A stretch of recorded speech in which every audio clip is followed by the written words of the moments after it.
Banks exist for us to be dependent on them. If a bank taught us to be independent of the bank, we wouldn't use them. The goal really shouldn't be to be debt-free as soon as possible. The goal should be to be as solvent as soon as possible. If the government is $37 trillion in debt today, how on earth are they going to pay that back? Either, which is fairly unlikely, or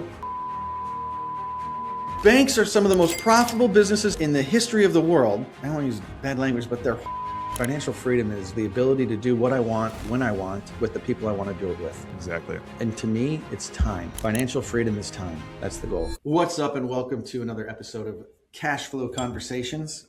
Today with me, I have a good friend and partner, chronic real estate investor, infinite banking practitioner, Mr. Glenn Yaney. What's up, Glenn? Not a whole lot. Excited to be on. Definitely, I think what infinite banking has done for me is slowed me down and make more educated decisions based on my capital, just because as being a real estate operator, you just become a deal junkie, and there's always a deal that comes up. And I'm thankful that, and it's actually made me a better investor as well. But anyways, kind of a rant. So no, it's good. It's good because today we're going to talk about my second favorite four-letter word. What's your first? Never mind. Debt.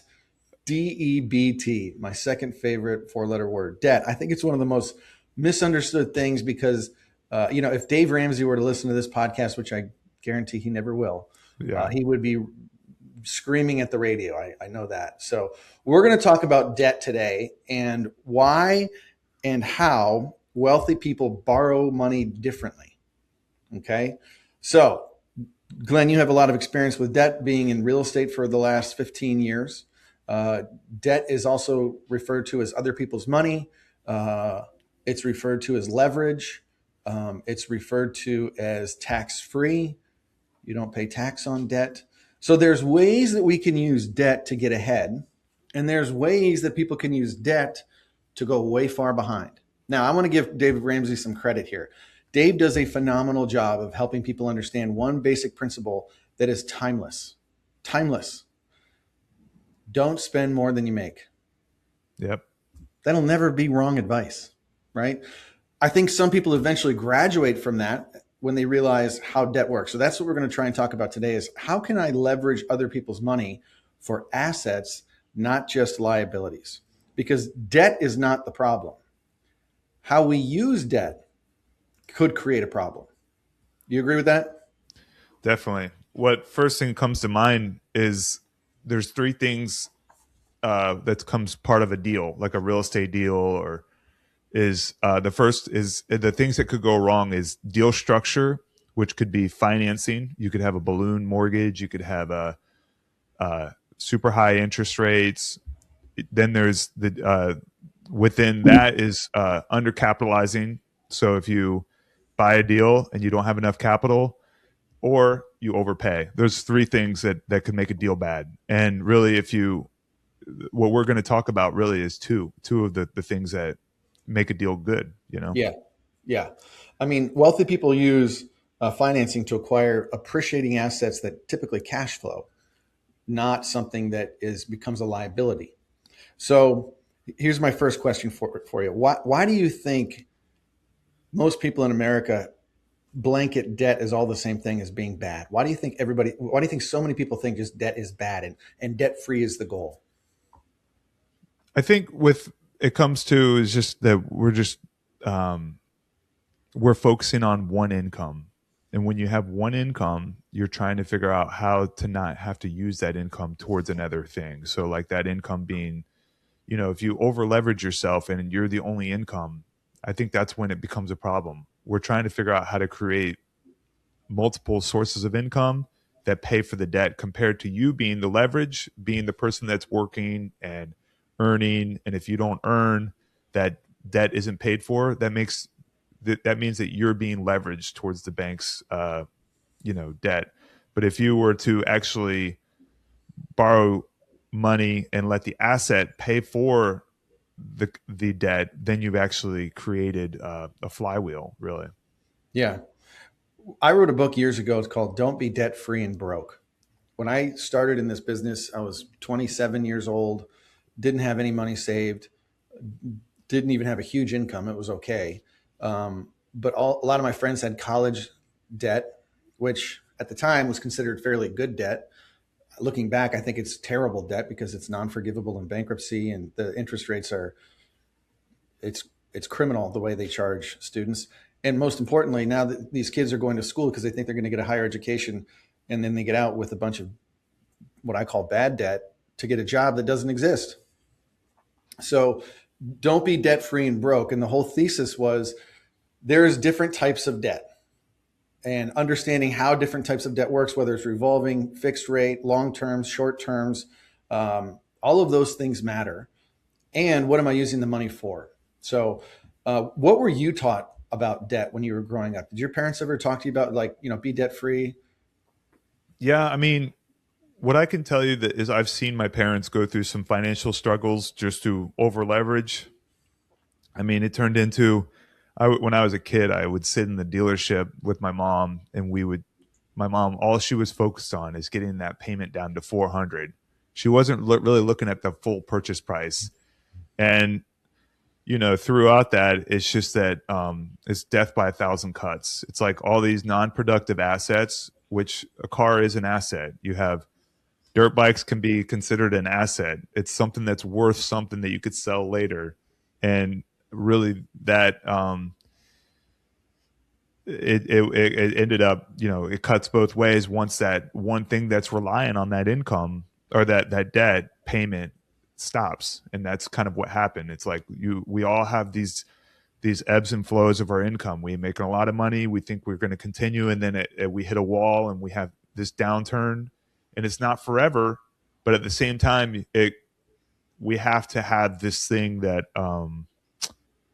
we have to create debt on assets that are actually producing income besides ourselves is really what it came down to. And that's what I watched,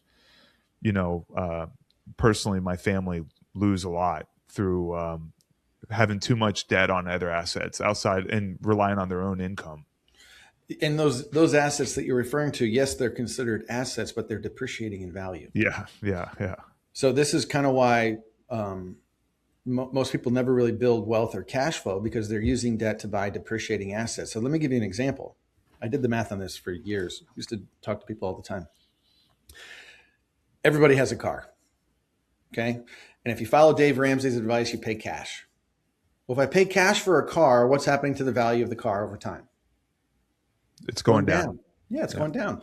But I saved interest. But I lost the value of the cash forever.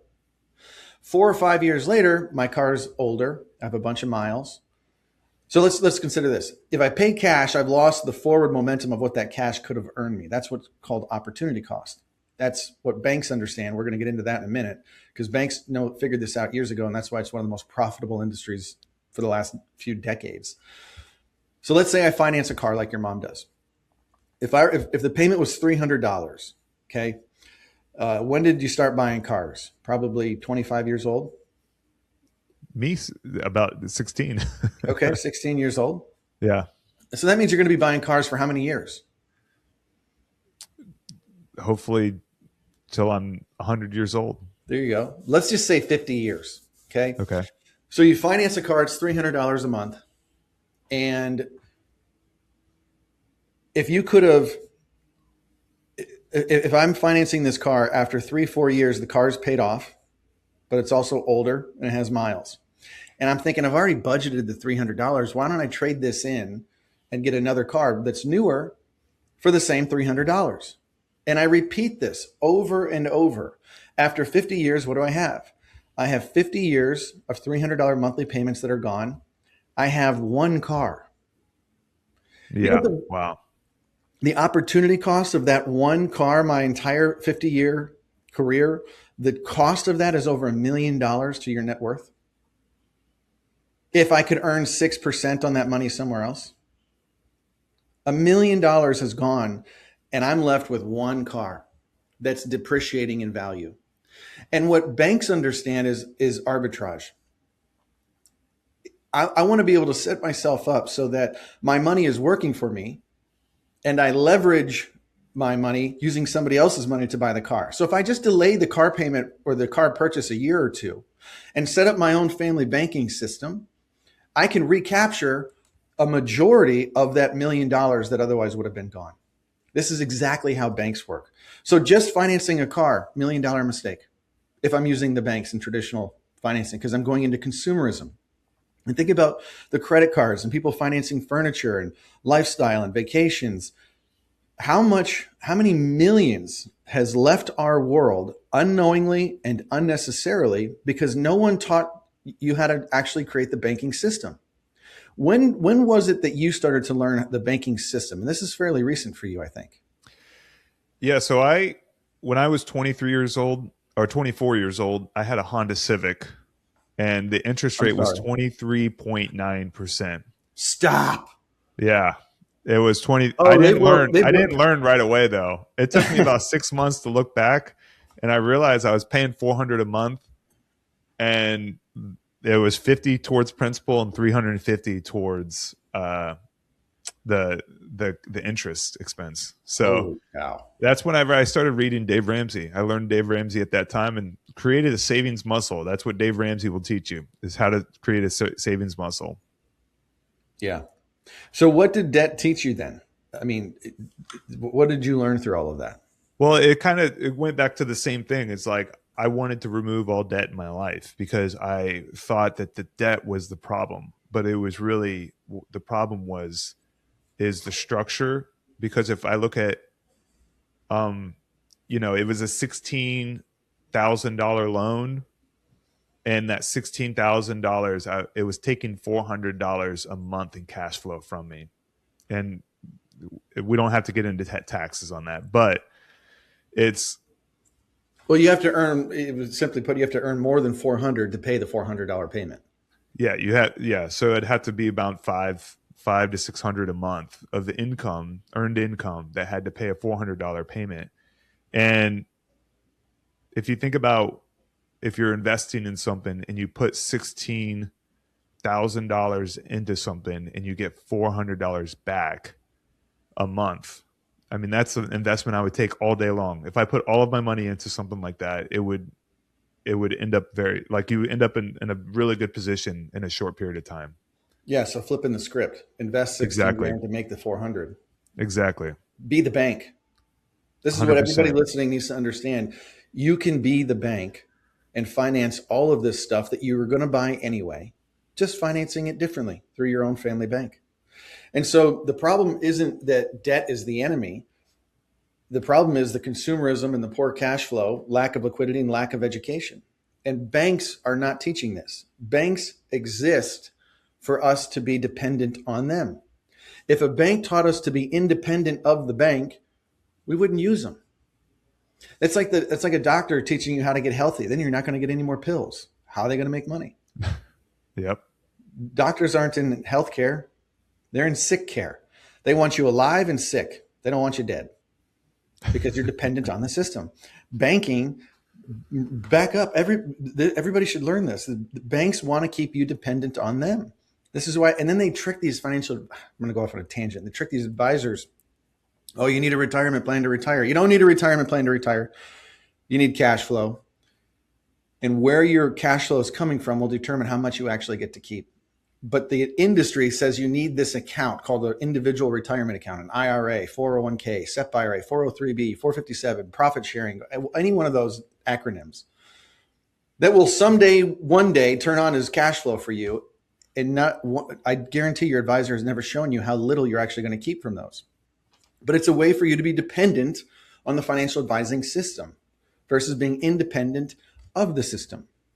And I think this is such a fun time to be teaching this kind of stuff because after, the pandemic came out and we're learning more and more about the false narratives that we were taught or told about the effectiveness of those things that we got in our arm and the dangers that they're exposing kids to and the lack of research that was done or not done. People are starting to question all of it. And I think now is a great time to start questioning banking and your cash flow structure. I want to change the way people think about their cash flow 100%. structure. That's why I call the company Cash Flow Architects. I want to design cash flow It's not called income architects. It's not called asset architects. It's cash flow. The way that my money flows and the order in which I do things can have a massive impact on my ability to create net worth. So my book, the Don't Be Debt Free and Broke, goes over good debt and bad debt. And there is such a thing as good debt and bad debt. If you have $1 billion company, do you think you would still be using other people's money? Yes. Why? It really comes to inflation would be one of the big ones. And then Ooh, that's a also good conversation. inflation. And then we also have the where when you borrow money and you're investing into like a business equity, you're not having to spread yourself.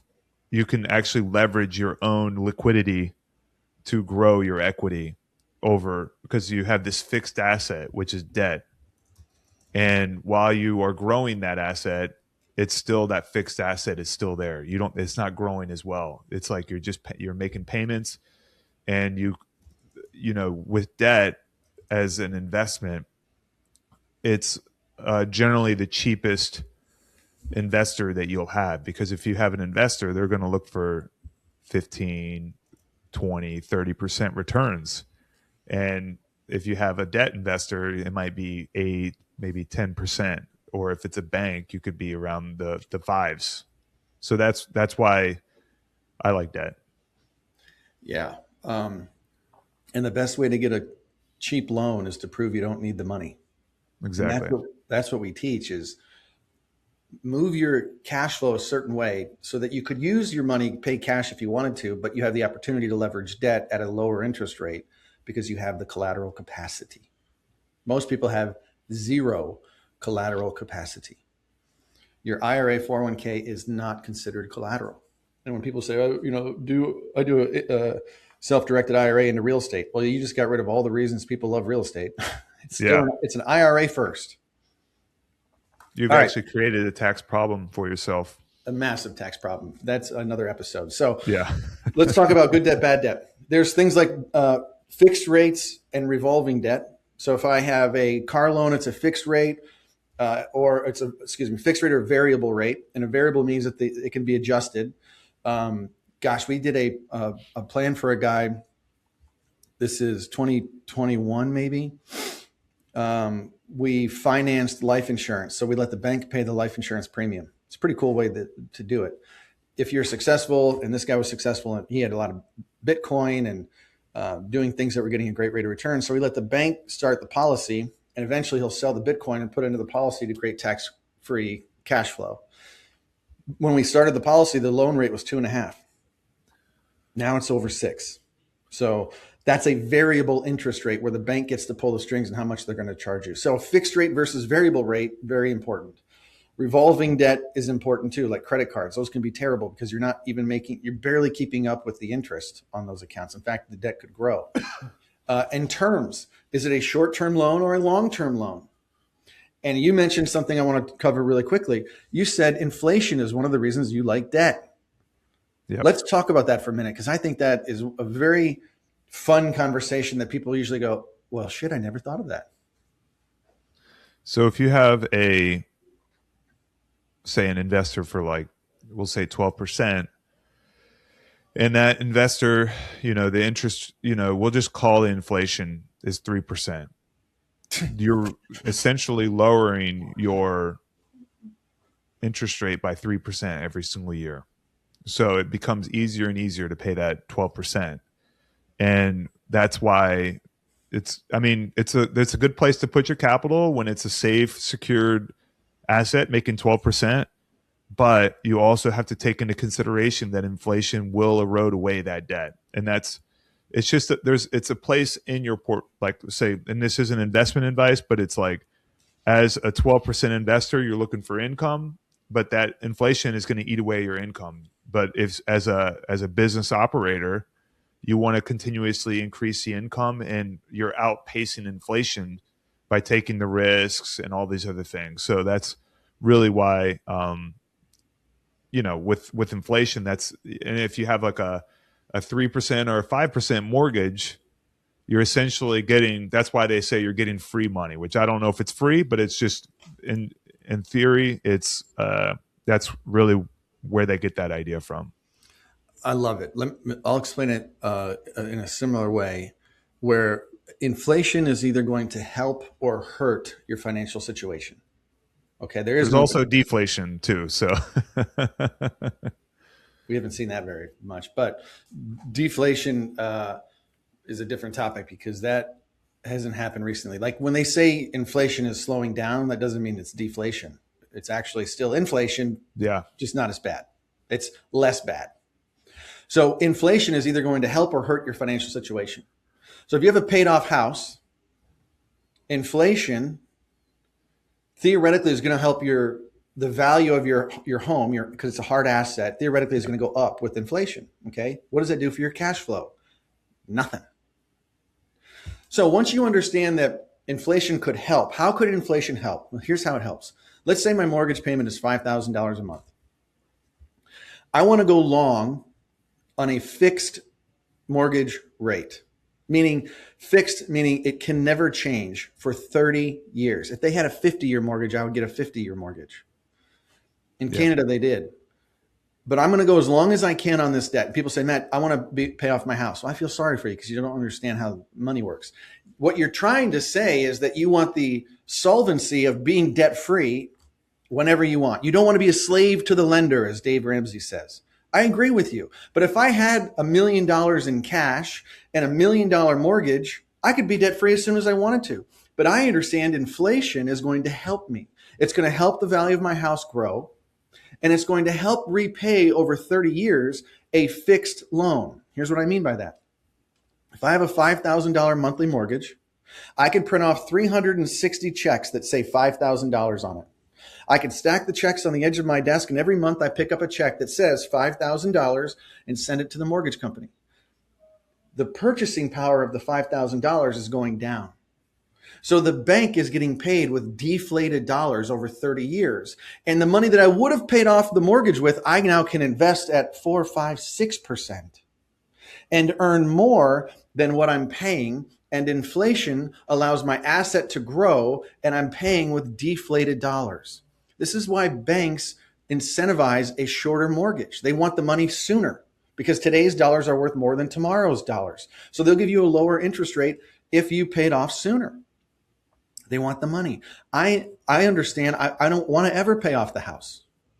And if I did, I would open up a line of credit on any equity that I have anyway. But I'm going to go as long as I can on the majority of the value of the home because my money is better served elsewhere. Does that help? Does that make sense? definitely. I like to think about who's being leveraged in this scenario. It's like when you have, say, if you have a, when I this is, I've only heard stories of this. I don't know if it's true or not, but it sounds like it would be something they would do. But the banks, when they were foreclosing on houses, they were foreclosing on houses with the equity. They were not foreclosing on the houses that were upside down because then they have to write off the debt. But if they're looking at these houses that are that have a ton of equity, that means that the bank has leverage on you. And obviously, we want to have equity in our assets, but in that scenario, it turned into where the banks are they using you as the asset because it's like their piggy bank. They're calling the notes or doing all these things, and really, if you don't have liquidity, they're going to get the asset. And you never see somebody that's bankrupt that has liquidity. So that's really the main thing. And the other thing I was listening to talk about paying off a house, and the homeless person has no debt, but also has no cash flow. So it's like, these are the things we're comparing. If we have a paid off house and no cash flow, we're still somebody's still leveraging us because we have, we're going to work. We have to ask for permission. We have to, we're creating, what we're trying to do is create ownership in our life. Yeah. The goal really shouldn't be to be debt free as soon as possible. The goal should be to be as solvent as soon as possible. Yep. So my money is actually liquid. And in fact, I consider that being in control because I can control the cash. I can control the money versus having all the money or the equity in the house that I can't control, can't touch it. Right. So If you don't want control, you wouldn't do this. If you're conservative and say, I want control of this cash and not just give it away to the mortgage company, you go, your goal is to get solvent as soon as possible, because you could be halfway done with your mortgage. You default on the loan. Do they get half of the house? No, they take the whole thing.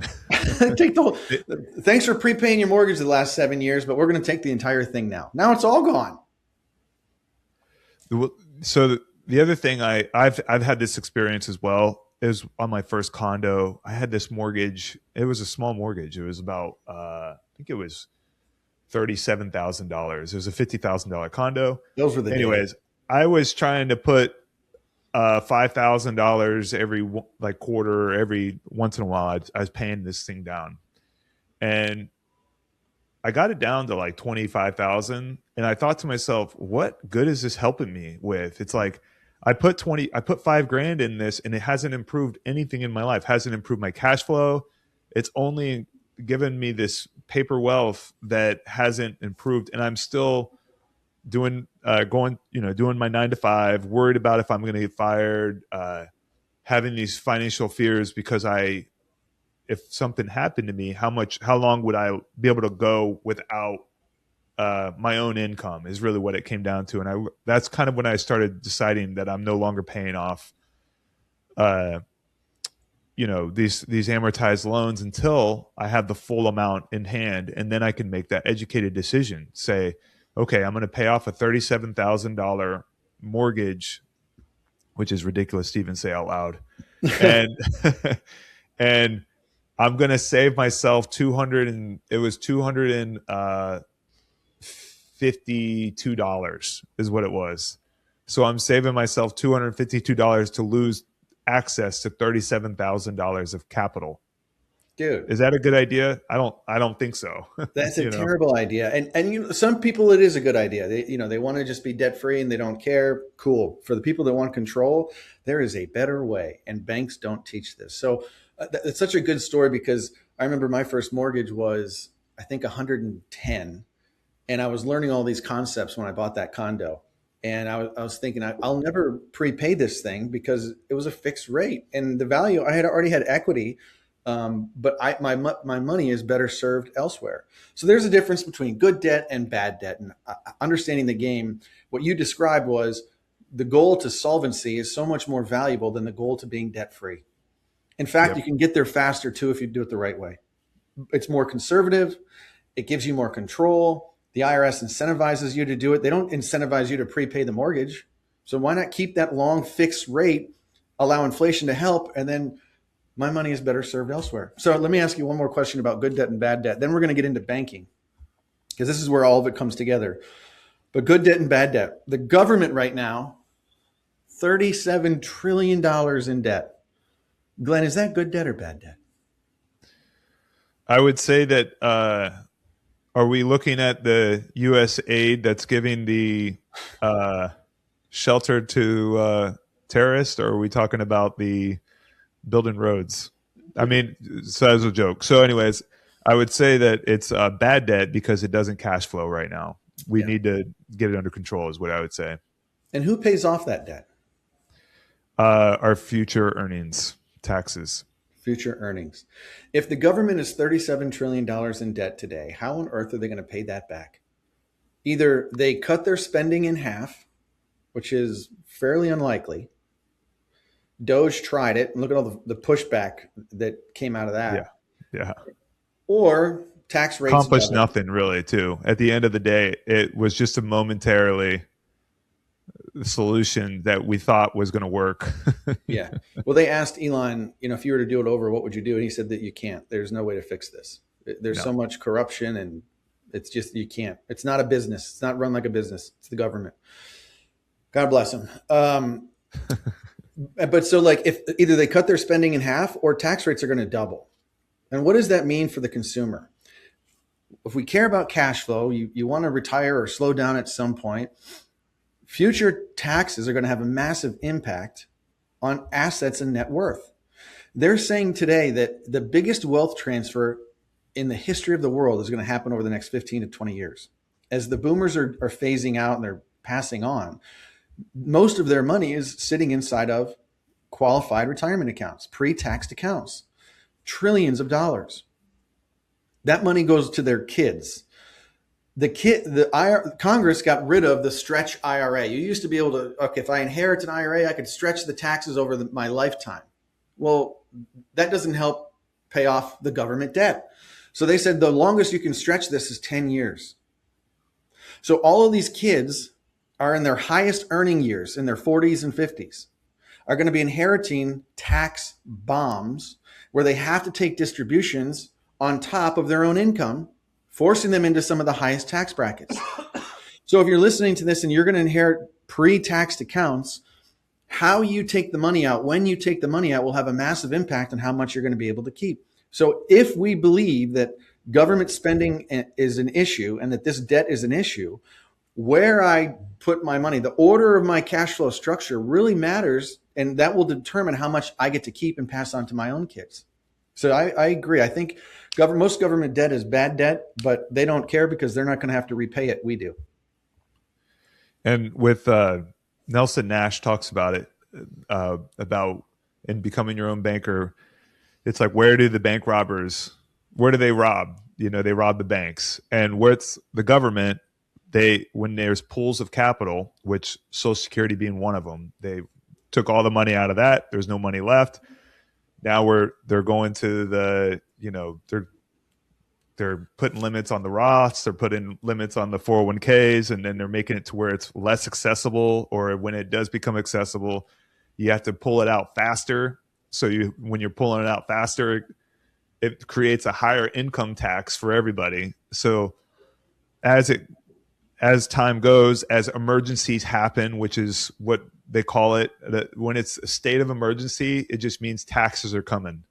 So we turn into some AI thing that happens. There's a state of emergency.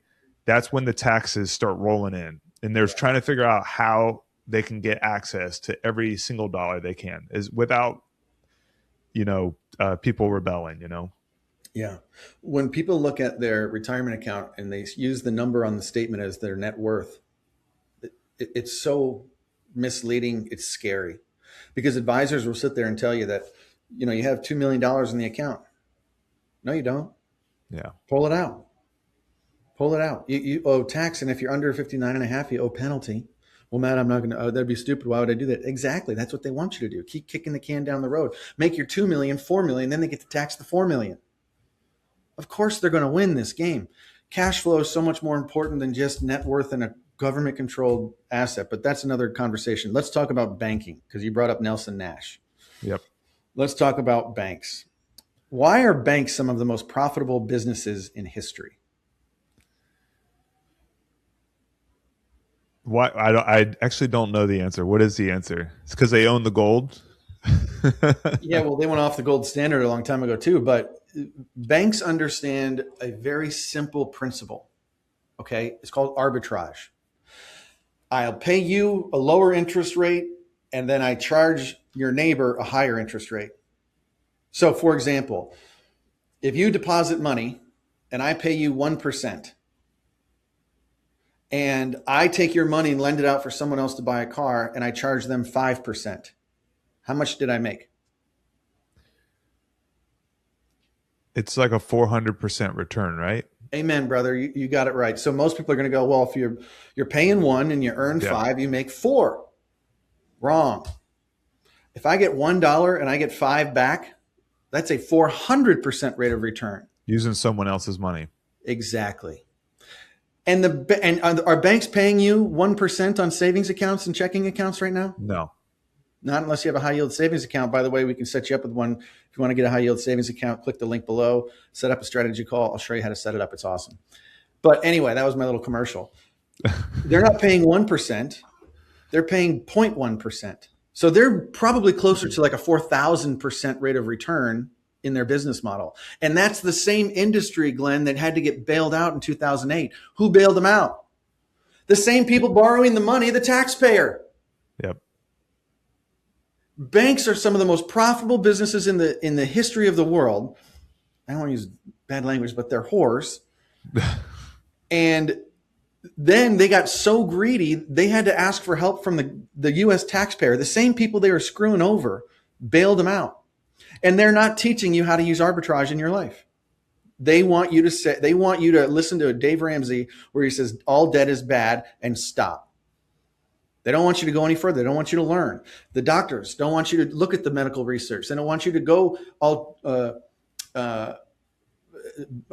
homeopathic and natural remedies. They want you to be on the system. This is not hard to comprehend, and it's not even a conspiracy theorist. This is how it's done. They want you to be on the system forever. So banks understand arbitrage, which is this most simple conversation. Everybody listening can do this on their own. Banking is so simple when you understand a few principles. Here's a good question for you, Glenn. What business are banks actually in? I don't know. The business of lending. I wanted to say that. I thought it was a trick question. Yeah. Nope, this is simple stuff. You know all these. Banks are in the business of lending. They look at debt as assets. Definitely. Life insurance companies. When I borrow against my life insurance, the insurance company considers my loan an asset for the insurance company. They're being the bank. Yep. The difference is my cash value is growing at a much faster rate than what a typical bank would give me. With an unstructured loan. With an unstructured loan that doesn't show up on a credit report, I don't have to prove income to get access to. I mean, we'll talk more about the insurance because insurance is a great way to become your own bank. But banks are in the lending business and they look at loans as assets. If it's the most profitable business model in history, why wouldn't we do that for our own families? So real quick, also the other thing, there's two things that I believe that banks really focus on. Is the first one would be the collateral. So whether they're giving you an unsecured or secured loan is kind of based on the interest rate. But if they're giving you, say, an unsecured loan and it's like a 6%, 8% loan, it seems like that's a good deal. But what they end up doing is they make the payment term way shorter. And the collateral is your reputation. And if you have bad credit or for whatever reason, they can destroy your reputation if you don't pay that loan back. And if it's an unsecured loan.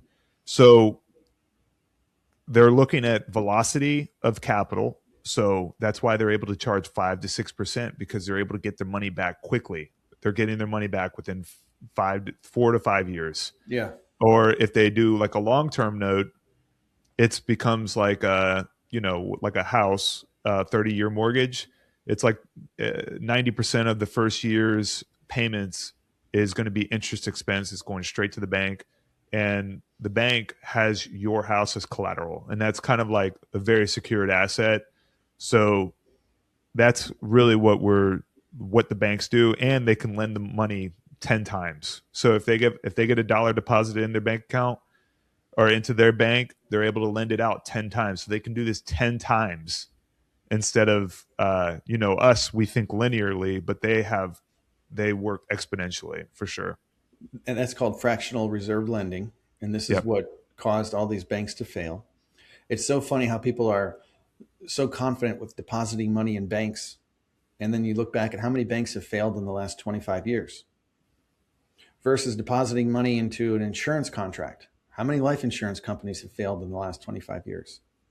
It's not even comparable.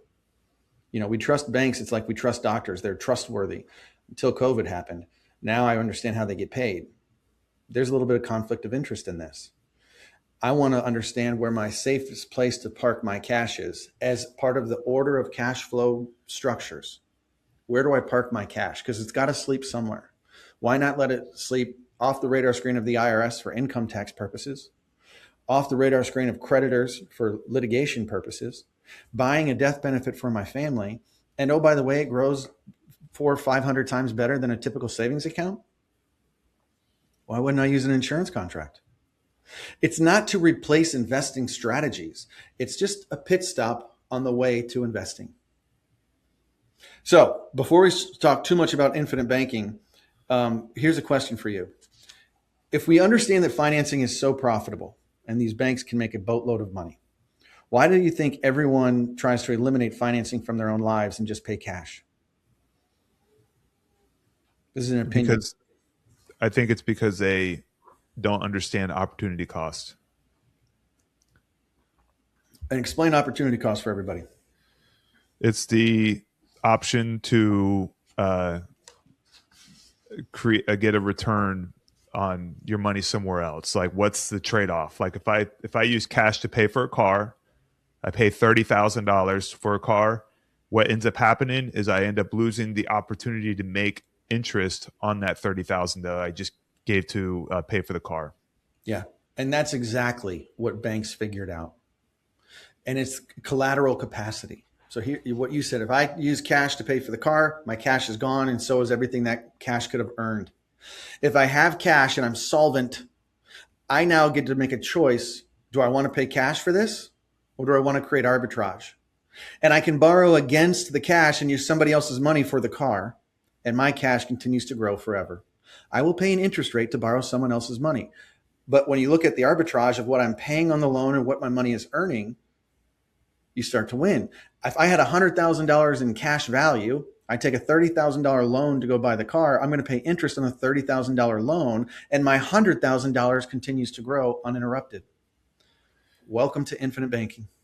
So real quick, I love talking about collateral, and really just I always like to reference the wealthy because that's who we're trying to, that's the North Star. So you have Elon Musk. He bought. So you're only going to start there?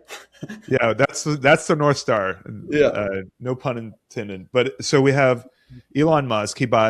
When he bought Twitter, I think it was $40 trillion that he bought Twitter with. But what he did, I think it was in the B's. I mean, billion. I'm sorry, 40. Yeah. I'm sorry, $40 billion to buy Twitter. It might have been more or less, whatever. But if he were to have sold his Tesla shares, he would have actually paid double the amount because he would have had to pay taxes on the capital gains. Then he also would have, so then he would be buying the shares that way. But what he did instead is he went to the bank and he borrowed a line of credit against his Tesla shares to buy Twitter. And that's really how he did it. And really, I think that's also what I'm told. And I guess I shouldn't even say it, but I think with this SpaceX, he was able to repay all these loans off through the IPO and everything like that. So it's like, that's what the wealthy do. They strategically keep assets as collateral, collateralizable as collateral. Assets, exactly. Not IRAs and 401ks. Terrible asset. You can't collateralize the repay structure on a 401k loan is $50,000, 5-year amortization, which is like a car loan, and you're not borrowing against. You're not using it as collateral. You're actually borrowing money from your own account and then paying back with after-tax dollars just to pay tax again. That's double, triple taxation.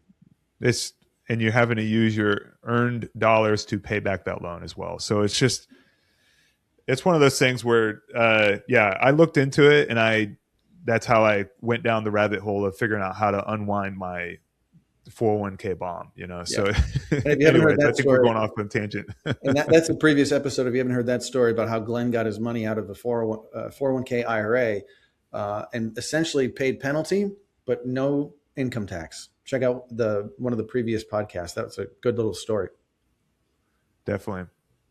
So creating collateral, which is appreciating assets, are the best collateral that you can have. We're not talking about vehicles are also collateral, but it's also a depreciating asset.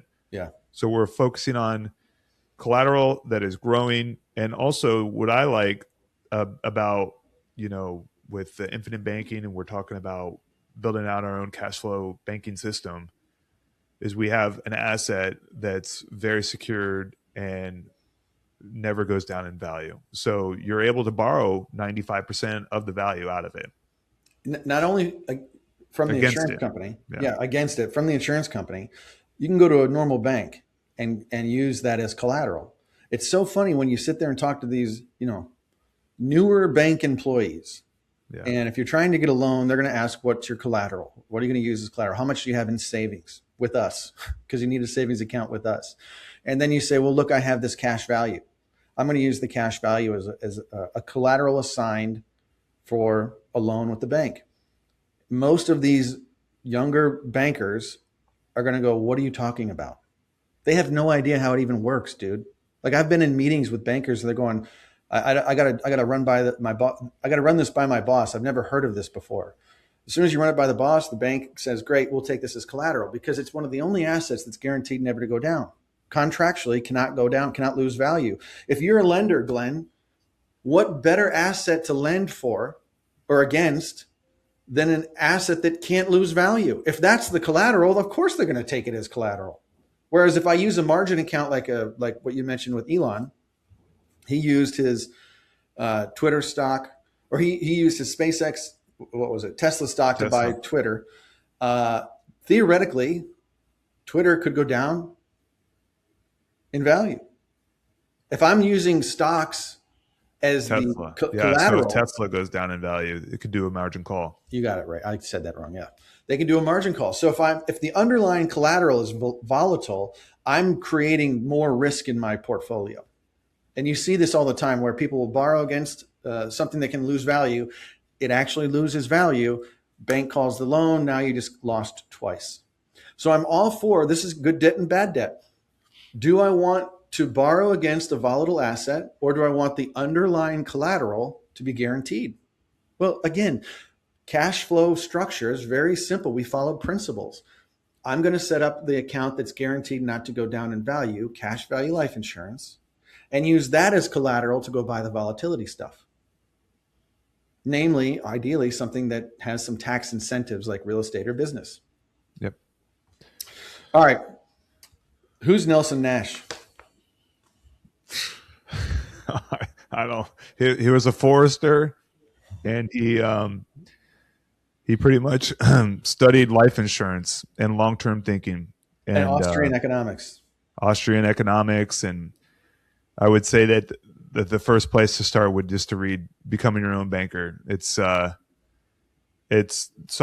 I read the book the first time, Becoming Your Own Banker, I thought, what am I reading, and why am I talking about grocery stores? Why am I talking about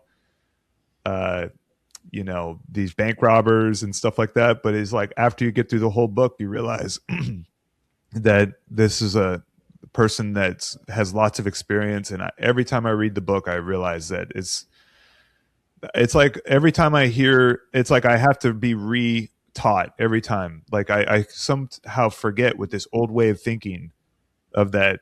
There's three things that people don't like. It's life insurance, it's loans, and it's premiums. And these are the things that we're talking about. So it's like, do we want to talk about these? It's like they're big curse words. And it's like, but after you start to really get down into the weeds, you start to realize it's a very powerful asset for sure. Exactly, dude. So Nelson Nash studied Austrian economics and arbitrage and banking, everything we're talking about. Now, how do you put that into practice? Okay, there's a number of ways you can do it. You could use margin accounts, stocks. You could use cash. The problem with cash is that it's exposed in a lawsuit. It doesn't grow very much, and the IRS taxes what little growth you have. So if I want to be the best at banking, it just so happens that life insurance is this great tool to create this infinite banking scenario where theoretically I can have an infinite rate of return. Let me tell you the example. This is my opinion on how they came up with the term infinite banking. And I could be completely wrong. I don't know. If I go buy a $500,000 home and I borrow $400,000 from a mortgage company, and I have $200,000 in my cash value life insurance, which has a huge death benefit. If I take $100,000 out of the cash value for the down payment of the home, I'm borrowing the cash value against the death benefit. So I'm borrowing against my 200,000 still in there growing. I'm going to borrow the 100 grand. Glenn, how much money do I have invested in the $500,000 home? None. Zero. And if I earn $1 putting nothing in, that is an infinite rate of return. In that scenario, by the way, if I die, my wife gets a really big death benefit. She could pay tax free. She could pay off the mortgage and have more money. Is my goal to be debt free, or is my goal solvency? Is my goal taking on unnecessary risk or minimizing my risk? And I talk to people that go, man, I'm really conservative. I'm really conservative. So I have all my money in stocks and bonds. I'm well diversified. It's all in the market, all in an IRA. So it's all going to be taxed in the exit. I'm paying fees on pre-tax dollars, but I'm very conservative. It's like, okay, if what you thought to be true about what you're doing isn't true, when would you want to find out? As soon as possible. Okay, well, don't shoot the messenger. But what you just told me is in contradiction with what you're doing. If you're conservative, what you're doing is not conservative. Would that keep you up at night? Would you want? Is that a problem you want to fix? Yeah. And now you have permission to say, all right, here's how we can improve on this. Because right now, what you just told me isn't exactly true. So Nelson created infinite banking and wrote a wonderful book, Become Your Own Bank. What is it? Become Your Own Banker. Becoming your own banker. Yep. And it explains how to use policies for banking. I don't consider myself an infinite banker because I think it could limit what life insurance actually does for families and legacy. But I love the concepts. I'm not against any of it. I think it could be missold, mistalked about. I think there's a lot of bad people. I just talked with a CPA in California, and this doctor was kind of swindled into putting 7 figures into a policy with not really understanding what he's doing. And it's not working out the way that he wanted to. So you can still mess this up. You can still mess it up. I would say that there's you can overextend yourself in anything. And I would Yes. say that the way that I look at with infinite banking, you can do it with anything. You can do it with a vehicle. You can do it with real estate. You can do it with a line of credit. It's really, when I look at, if we're comparing assets, and is just that, not investments, because these aren't investments, but if we just say a house and properly structured life insurance policy, cash value life insurance, if we were to practice infinite banking with a house, you go and get a line of credit against the Yes. house, and you're not going to, if you take some money, if you pull money out of the line of credit, you're not going to take a garage door off, give it back to the bank. You're literally just taking a line of credit against the house, and you're able to put it towards wherever you want. You pretty much have liquidity. There's infinite ways to invest it, but with the difference is that you have a collateral that's it's very liquid. It's a liquid. You're able to. It could fluctuate in price. It could. You're going to probably get about 75% of the value. And what I have personally right now is I like to put fixed rate debt on real estate, and I'm pulling out about $230,000 of capital out of one of my deals, and that is flowing into my liquid reserves, which is paying off a line of credit into my policy. So I have liquid accessible capital in my cash value life insurance, and that money can sit there for as long as I want it to, or until I find the next deal. And that's really what we're creating, is a banking system. And the question is, how big do you want your bank? And that's really what we're creating. And it takes it's a process. It doesn't happen overnight, but say 10 to 20 years from now, it's like, as I'm paying premium and I'm taking back the banking function in my life, I'm finding like these loose ends, like even what we were talking about at the beginning of the podcast. It's like, if you start to get to a point where you have enough cash value where you decide, do I want to pay off this loan now, or do I go invest it into real estate or go improve my business? And that's really what we're creating, is liquidity in our system to be able to take back the banking function in our life. And it's control. Like, think about what you just said. We've Control. talked about this a couple of times. Once I'm solvent, I have the ability now to decide, do I want to pay off the debt or do I want to keep the cash? And the person with a choice is always going to be in control. Yeah. I might want to pay off the debt. Something could happen where I just want to be debt free and take the capital and put it into the home, and I have no debt on paper anymore. But I want to be in control. I want to be able to have the choice. And what makes me angry in the financial world is that people say, I want to be debt free. So they're putting extra money towards this debt, which does not help their financial situation, doesn't give them any more control. In fact, they're losing control. And in my opinion, taking on way too much risk, because they're allowing the banks to theoretically own that asset if their life gets turned upside down. So infinite banking comes down to, what is your collateral capacity? I love that saying. What is your ability to get your hands on money? And do you know how many people I've met in their 40s and 50s? Their house is almost paid off. They got $1 million in a 401k. And I said, if you need to get access to $100,000 tomorrow, how would you do it? Now they have to go to the bank, pay retail rates because they have no collateral capacity, and borrow money from a lender after they prove income, prove their credit score, get subject to whatever interest rate the bank wants to charge them, get the money, and then have monthly payments. And as soon as they start missing payments, the bank's going to come back for the money or the collateral. There is no control in this. Net worth on paper doesn't help cash flow or your liquidity. And in fact, it doesn't even help your control. No. The order in what we structure our cash flow has everything to do with how control works. And I think with the infinite banking process, you're creating a system that's measurable. We're talking about, when we're talking about opportunity cost, now it's like the thing that it took a little bit of time for me to understand. It's like, okay, well, if I borrow money against my cash value life insurance, I have a loan that I'm paying back.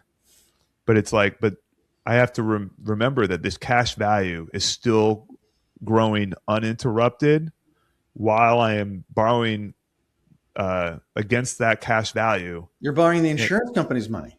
Exactly. Not even your capital. But what it's doing is it's an unstructured loan. It technically never has to be paid back. We want, the reason why it's a system that is measured is because we know that it's going to be paid back.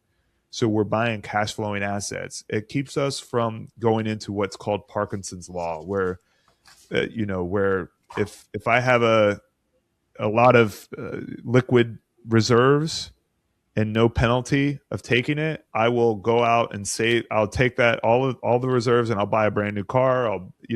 I don't put any measurement of liquidity in my system. But with the infinite banking process, or just really focusing on cash value life insurance, it creates a measurement where you are able to justify what your actions are doing. So it turns into, I have a $300,000 mortgage. I have $300,000 cash in my cash value access. Do I pay off this $300,000, or do I take this money and maybe buy an asset that's going to be able to pay my $300,000 mortgage now, and then flow that capital back into my system?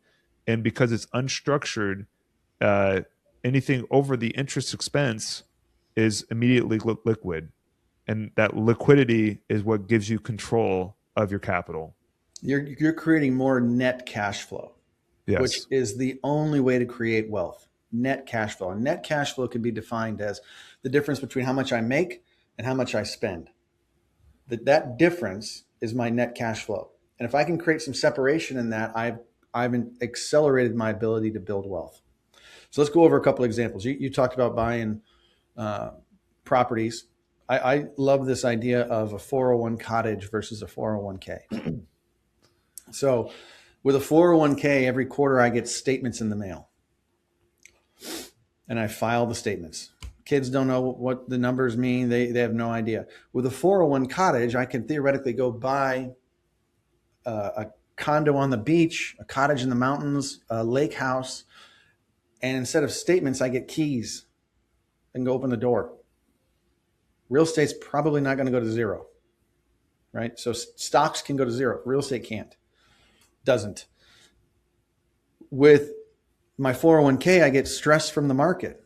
Elon Musk sends a tweet out, or Donald Trump sends a tweet, and the market gets all volatile. I get stress. With the 401 cottage, I get memories with my kids. 2 weeks a year, I can go visit that cottage, and my kids are now creating memories for a lifetime. With a 401k, I'm going to be passing on a legacy of tax. I'm going to pass on a tax bomb to my kids. If they're as successful as I want them to be, they're not going to be in a small tax bracket. Why would I give them more taxes to pay? What am I deferring today to allow them to pay in the future? It's almost guaranteed to be more in the future. With a 401 cottage, they get the lake house with a step up in basis. If we do this correctly, they don't even have to pay tax on the inheritance. So I believe in investing with experience just as much as investing for a cash flow and rate of return. Okay, so the order of my cash flow structure and the options that I can put on my plate are going to create more or less happiness. And I believe in investing in the rate of return of happiness, experience.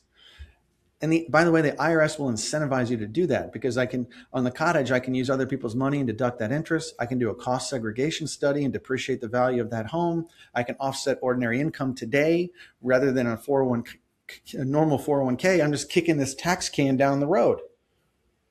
With a 401 cottage, the IRS says we're going to allow you to depreciate this faster.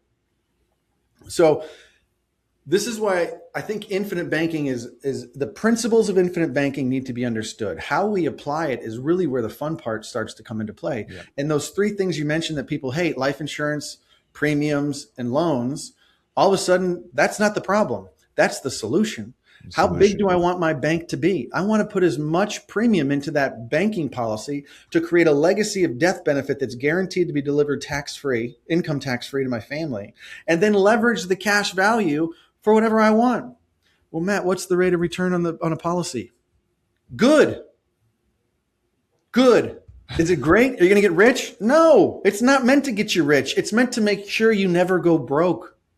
The real question is, it's not so much about the rate of return, is what are we comparing this to? It's comparing it to putting it into our savings account. Yes, good or call. we put it into our high cash value life insurance. Yeah. And that's where I think people get confused. They're going, well, if I put money in the market, I'll have more money. That's not what we're talking about. The order and timing of when you do things will have a massive impact on your net worth and cash flow in the future. Insurance is not an investment. You don't need an investment license to sell the stuff. It's considered a fixed insurance product. There is no market risk. This is also because it's a low barrier of entry. You can get some shisty insurance people out there that are just pitching IULs for infinite banking, which Glenn and I are adamantly against IUL. It's completely unnecessary risk for the consumer. In fact, if you're a true practitioner of infinite banking, you wouldn't use an IUL. You use whole life, the tortoise in the race. It's not going to get you rich. It's just slow and steady every single year. By the way, when the market sucks, you're going to love the cash value because that thing doesn't go down.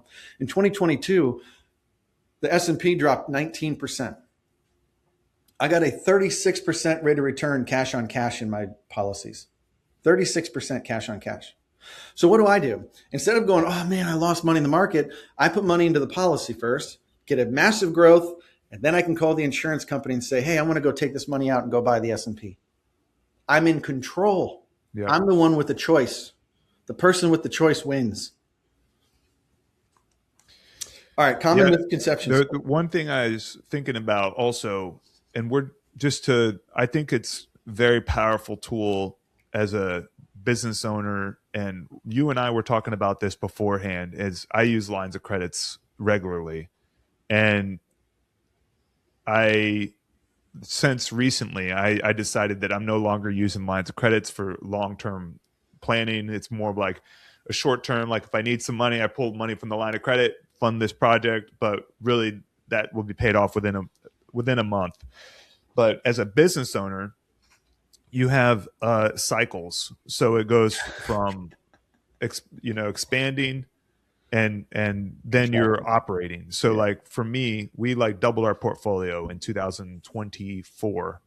And I can tell you we were unprofitable because we had CapEx going out, we have down payments, so we're really capitalizing our system. We're building out our cash flow, we're building it out, but we're buying assets. We doubled in size. Literally, if you looked at real returns, including CapEx, we're making negative dollars throughout the whole time. What better place to have liquidity that's uninterrupted, doesn't go down in value, to have that as your buffer. So while things, and at the time it would look like I'm doing great financially, but really I'm burning money like crazy because I'm growing my business. Okay, but then it came around to 2025, 26.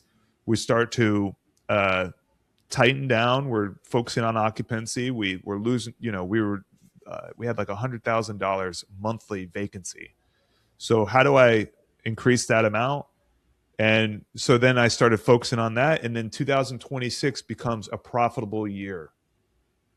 And we haven't bought much. We're just focusing on operations. We're filling up $100,000 of vacancy monthly, and that 100,000 turns into a $10 million equity position, is what it is.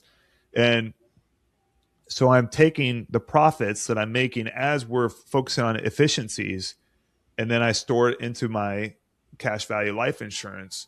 So for the next round, when we decide to grow, it's there for liquidity, access, and we're able to really take advantage of future deals to, maybe double or even grow slowly, but we're still having access to this capital. And it's no longer about rate of return. It's about liquidity, access to capital, and the protections that it offers. Yeah. Options, man. Choices. Options. All right. Quick rapid fire questions. All right. So not too long, just short questions. Is infinite banking or these strategies only for rich people?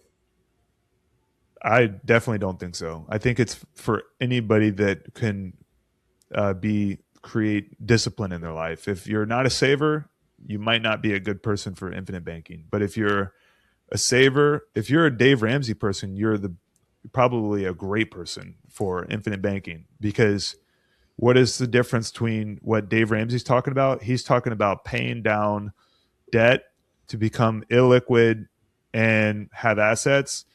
But in return, we're talking about creating liquidity in your life to control the assets in your life. Amen. Good answer. Is infinite banking only about life insurance? Infinite banking is actually not life insurance at all. It's actually a process that you, just like we were talking about, when you can do it with your car, you can do it with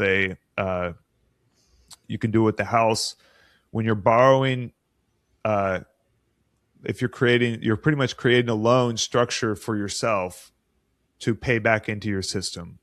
And that's what we're doing. And the best place to do it is with cash value life insurance. And I have yet to find anything else that's better than that place. A HELOC, I think, is pretty close. The red flags there are the underlying asset can still lose value. Your home could go down in value. The interest rates are determined at whatever rates are, that the bank wants to charge you. And most importantly, they want monthly payments. So is infinite banking all about avoiding banks? No, there might be a time where you do want to use a bank for a line of credit or a 30-year fixed mortgage. Infinite banking is about control. So go Go ahead. ahead. So what I was thinking, because that's how I used to operate, is just off a home equity line of credit or a business line of credit.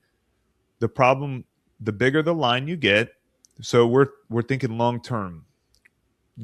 As inflation happens, as with my business partner, he has a large line of credit in the millions, and with that line of credit, they ask for monthly financials, and in those monthly financials, they can shut them down whether if they don't like it or not. So what are we trying to create? We're trying to create a liquid reserve to be able to survive the ups and downs of life and also take back the banking function. So when I use my line of credit with my house, I would later sell the house or need to refinance. And what happens is that line of credit disappears. They make you get rid of it. Every time, if you go to a bank and you have a line of credit and you go to refinance the house, they're going to make you shut down the line of credit. So really, your system isn't long term. It's just a short term funding tool. Yeah. That could go 3 to 5 years, but we're talking, this is a place where we store our liquid Net cash flow. cash, and also we're recapturing the interest. Every dollar that I put in, will be recaptured with the death benefit as well. Yeah. So this death benefit that we haven't even talked about, but it's definitely a benefit that every dollar I've put into this policy is recaptured at the end to give to as a legacy, as charitable, whatever Surviving you want. spouse. Yeah, it's a great point. The death benefit provides so much value long term. And you made a great point. The distinction: the bank can call the loan on your HELOC Yeah. if your monthly financials aren't good. Why can an insurance company not call a loan on a policy? Because they owe you a massive death benefit. Yeah. Once you get approved, the insurance company's on the hook for the death benefit. I borrow against my death benefit up to the amount of cash value. The collateral is my dead self.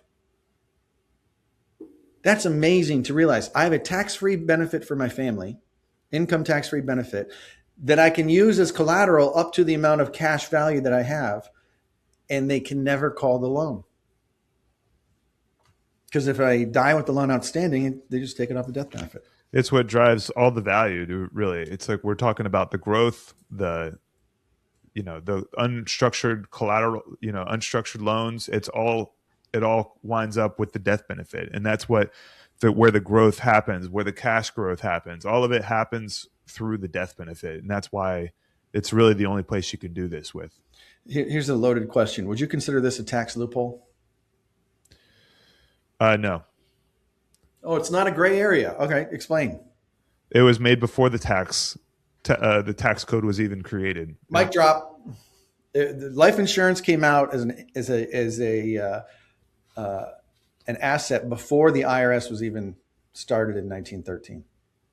And there's not a politician in the country that's going to say we should tax your ability to take care of your family. In fact, the government wants you to take care of your family, so you're off of welfare programs. So they're going to say, yeah, if you save for your family using this life insurance, we're going to allow you to pass on that money to your kids income tax free. So it's not a tax loophole. In fact, Joe Biden, I read something when he was in office, he has like $15 million at a major insurance carrier, which is pretty remarkable considering he was making $180,000 a year as a senator. I don't know how he got 15 million in there, but that's probably another conversation. It's like a Pelosi deal. You look at Trump. Trump talks about life insurance, the value. His family has insurance. The Rockefellers, how the Rockefellers have been able to carry on that legacy of John D. Rockefeller for now they're on their 7th generation. The estate is worth hundreds of millions, if not billions of dollars. And they did it with 2 things, life insurance and trusts. Life insurance to replenish the pot, trust to keep it away from the IRS, and not allowing one of the great grandkids to become a drug addict and just get access to the capital. The trust will define how you get access to that cash. We'll save that for another episode too. And the IRS incentivizes 3 things, in my opinion, to help the economy. They do not incentivize saving. We already joked about the 401k being a tax bomb in the future. They incentivize taking care of your family through life insurance and HSAs and all those things. They incentivize real estate because you're going to help the economy grow, providing places for people to live, work, and sleep. And they incentivize businesses. Businesses are allowed to spend money first and then pay tax on what's left over. They want the economy to grow. So if you want tax loopholes, figure out what the IRS is incentivizing. All right, here's one. We've talked for an hour and a half and we probably could keep going. Is infinite banking complicated? I think people make it complicated because it's our old way of thinking. We're talking about the 3 curse words. It's the loans, premiums, and life insurance. Those are the things that took me the longest to get my mind wrapped around.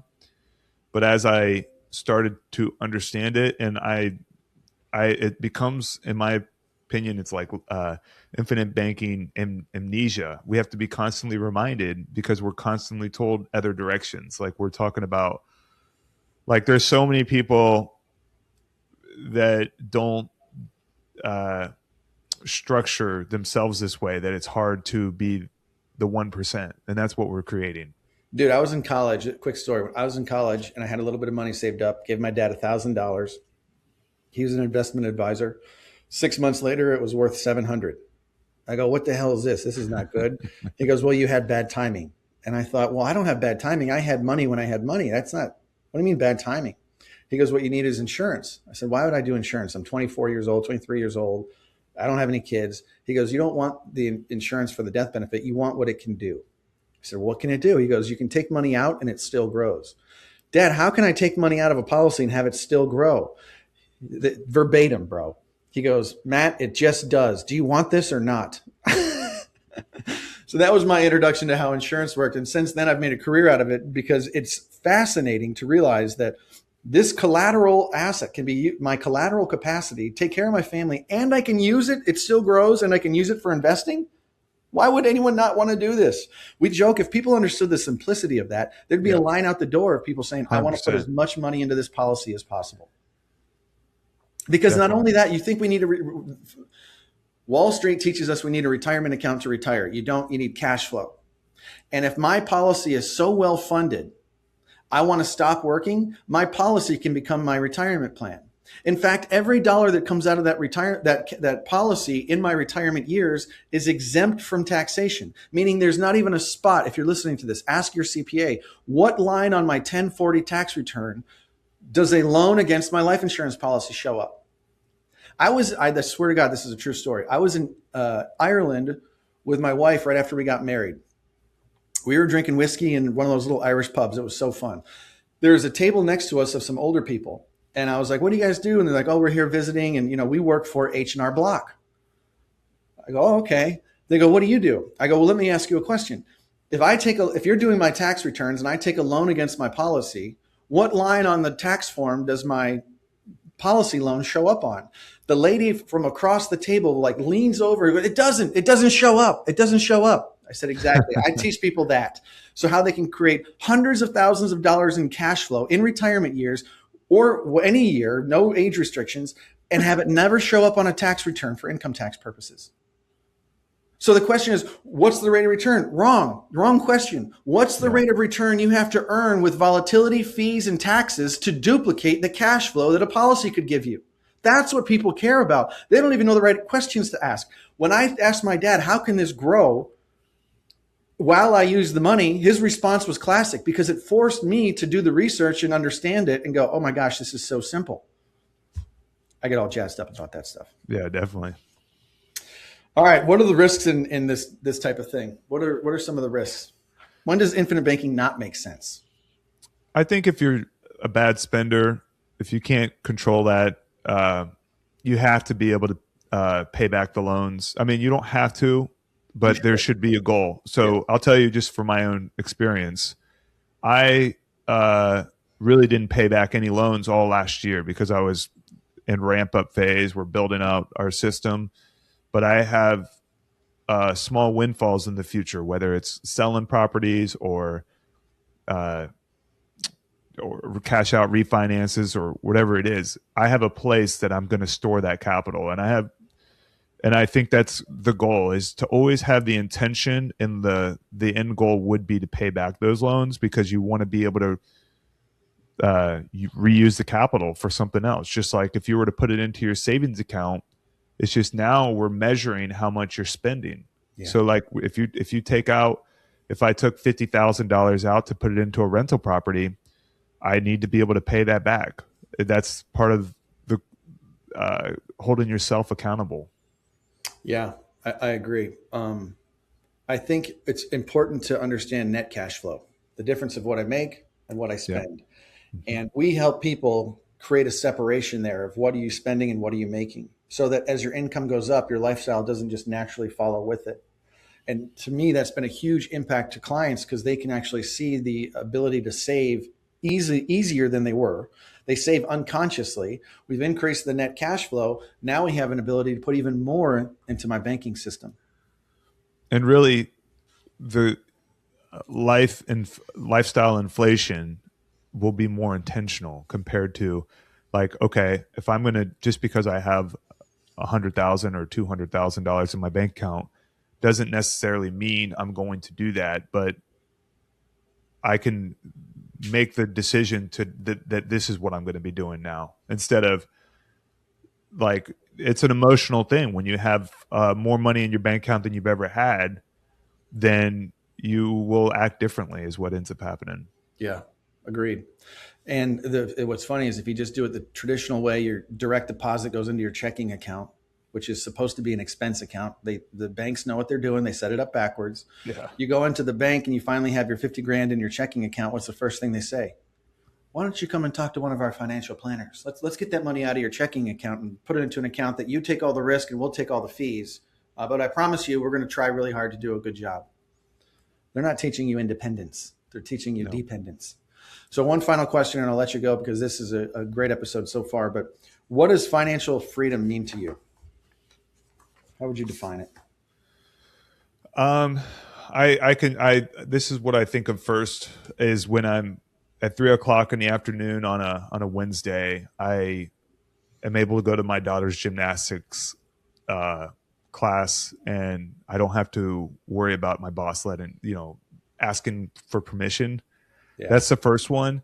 But really it comes down to focusing on cash flow and liquidity that gives me that sleep at night, where if I have what amount of cash in your bank account would help you sleep better at night, and then what amount of cash flow would help you give you more freedom is really what we're talking about.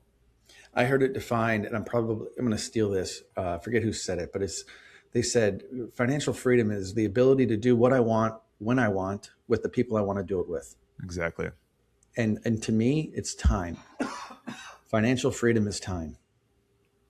That's the goal. Glenn, thank you for talking about my second favorite 4-letter word, debt. Hopefully we brought some clarity to some people out there who've heard about this idea of infinite banking. Yes, there's policies involved, but that's just a piece of this whole puzzle.